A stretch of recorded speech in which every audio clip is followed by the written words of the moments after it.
Your first question. How do you feel, Andre? Well, it's not how I feel, it's how everybody feels. It's obviously a bit disappointing.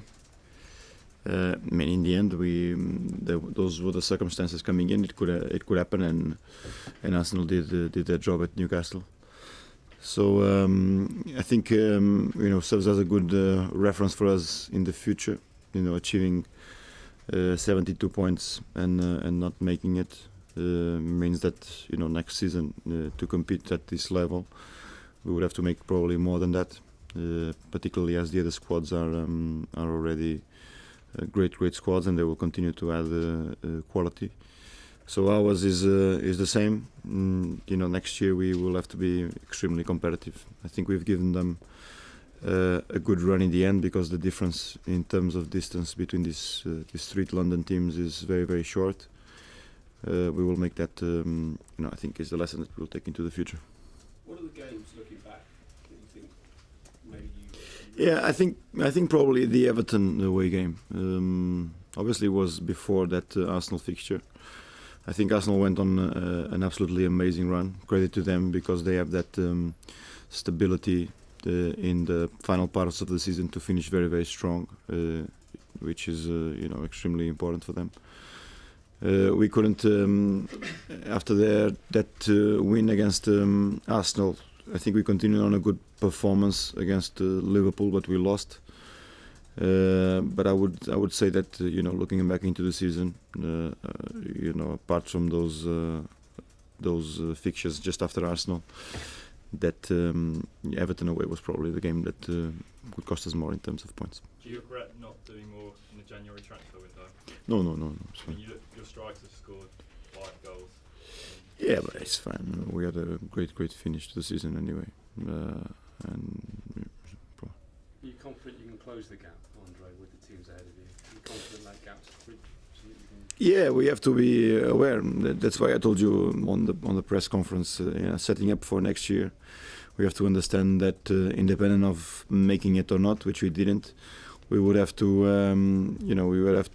raise the bar once again, because our competitors will do the same. So we got ever so close to them. They will do their job in the window. We will do it, I think, Tottenham way, and we have to scout properly, look for good grabs in the summer transfer window to make it an even stronger squad. But we will definitely be very, very competitive next season. And every year that you're not in the Champions League, is it harder to get into the Champions League? No, not sure. I think this year is very, very unusual. I mean, obviously we didn't make it, but you reflect on the seasons past with this amount of points. Normally you achieve it. But next season you expect Liverpool to be stronger, and there will be one more squad in the mix. So we will have to continue to raise the bar to achieve it. Are there any what-ifs in terms of the penalty decisions today? I mean, an earlier lead would have no doubt put a bit more pressure on us. I think so. I don't want to put the spotlight on the referee, but I think it would be absolutely decisive on a fixture where the emotions are felt. Apart from the distance that separates the two grounds, the emotions are felt very, very strongly, and probably we will still have to score the penalty anyway. But it will certainly be felt at Newcastle, and it will certainly change the running of this game too, because Sunderland would have to be more adventurous, and we would have to find more spaces in behind them. So in my opinion, is an extremely disappointing decision. Extremely disappointing for the fact that Andre was involved with us on a conference in the beginning of the season, and we spoke precisely about this fact. What did you speak about exactly? Garrett's incidents at that time was January, I suppose, and that's why it makes it even harsher. Do you think referees always look at him now? No, I'm not saying that. I think it was it's a poor decision. I think it was a poor decision, and something that probably they will reflect and make it better next time round too. What do you think it's in their mind, in some referees' minds, that when Gareth gets touched, I'm not sure. I don't want to shift it that way. What I say is that probably that decision is a disappointing decision, not only because how it happened, but because it could have potentially change the nature of the other game too. Yeah, well, I think so. I've told you in the past. That's the information that I have. Sunderland have been hugely impressed with Danny Rose this season, Andre. Paolo's spoken about how we would like to have him, but obviously the ball's in your court on that. Is that something you've thought about? Yeah, at the moment, Danny he goes to the under-21 championship with England, and then we have scheduled him to return to our squad.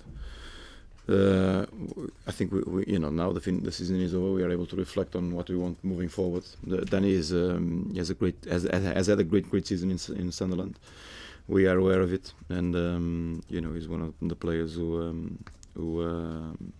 is homegrown.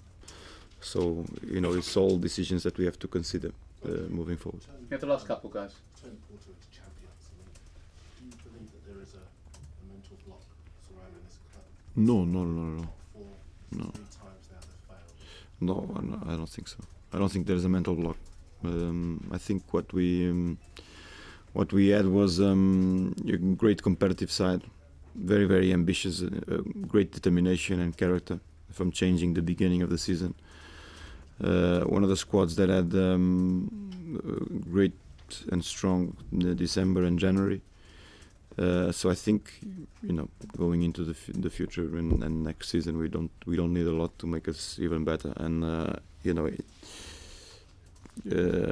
think bearing in mind the experience that the other teams have, bearing in mind that they fight for the Premier League title, we've given them a good run for those Champions League spots. Andre, will you look back on your first season at Spurs as a success or a failure?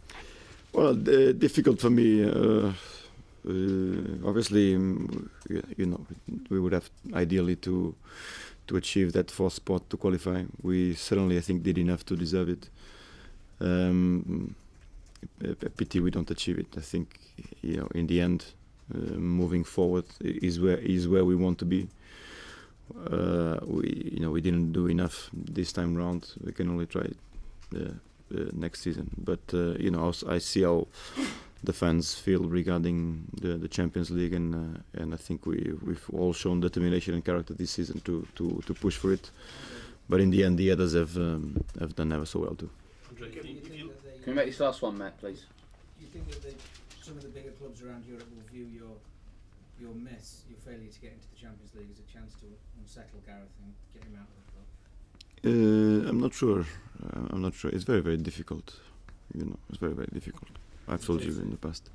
It's very difficult to lure a player of this dimension away, because if you want to make it better next season, you have to you hold on to your best assets. So Is he too good for the Europa League? the Europa League is a wonderful competition, won by Chelsea, the European champions. So I'm not sure where you want to get. Thank you very much. Finally, Roy Hodgson's criticised the fact that you're going away and Chelsea and Man City. It's a Scotch to England plans a bit. What's your sort of response? Well, it's compromises that we have off season. I understand his position. Ideally, or in my perspective, we would like to avoid it. But in my perspective too, squads should be able to